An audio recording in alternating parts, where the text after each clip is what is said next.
ഓണത്തിന് ദിവസങ്ങൾ മാത്രം ശേഷിക്കെ വഴിയോര വിപണികൾ ഉണർന്നു കഴിഞ്ഞു. മഴ മാറി നിൽക്കുന്നതിനാൽ ഇത്തവണ മികച്ച കച്ചവടമാണ് ഇവർ പ്രതീക്ഷിക്കുന്നത്. നാടും നഗരവും ഓണത്തെ വരവേൽക്കുന്നതിന്റെ ഒരുക്കത്തിലാണ്.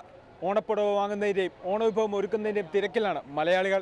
ഓണക്കാലത്ത് വലിയ കച്ചവട സ്ഥാപനങ്ങൾ ഓഫറുകളുമായി എത്തുമ്പോൾ വിലക്കുറവുമായാണ് വഴിയോര കച്ചവടക്കാർ ആകർഷിക്കുന്നത്. പകൽ സമയത്ത് മഴ മാറി നിൽക്കുന്നതിനാൽ വഴിയോര കച്ചവടങ്ങൾക്ക് നല്ല തിരക്കാണ് അനുഭവപ്പെടുന്നത്. ഇവിടെ ഒത്തിരി ലാഭമായിട്ട് സാധനങ്ങൾ കിട്ടുന്നുണ്ട്. വളരെ വളരെ വില കുറച്ചിട്ട് കിട്ടുന്ന സാധനങ്ങൾക്കൊക്കെ വളരെ ബെഡ്ഷീറ്റ് ആണെങ്കിലും ടേബിൾ മാറ്റ് ആണെങ്കിലും എല്ലാം വളരെ ന്യായമായ വിലക്ക് കിട്ടുന്നുണ്ട്. നല്ലൊരു തിരക്കാണ് സിറ്റിയിൽ അനുഭവപ്പെടുന്നത്. ഇപ്പോൾ നല്ല തിരക്കാണ്. ഓണത്തിരക്കാണ് ഇവിടെ.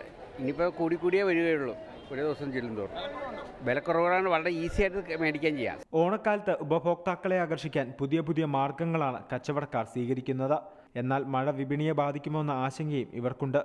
ഒരാഴ്ച കൊണ്ട് ഫുള്ളും മഴയായിരുന്നു, കച്ചവടമൊന്നുമില്ല. മഴ ഉണ്ടെങ്കിൽ കച്ചവടം കുറവായിരിക്കും. ഓണക്കാലത്തെ വിലക്കിഴിവ് ഉപയോഗപ്പെടുത്തുന്ന അന്യസംസ്ഥാനക്കാരും കുറവല്ല. നഗരത്തിൽ തിരക്ക് വർദ്ധിച്ചതോടെ ഗതാഗതക്കുരുക്കും അനുഭവപ്പെടുന്നുണ്ട്. എന്തായാലും ഓണം അടുക്കുമ്പോഴേക്കും കച്ചവടം പൊടിപിടിക്കുമെന്ന കാര്യം ഉറപ്പാണ്. വീഡിയോ ജേർണലിസ്റ്റ് ഹരികൃഷ്ണനോടൊപ്പം ജെറി വർഗീസ്, ടിവി ന്യൂസ്, കൊച്ചി.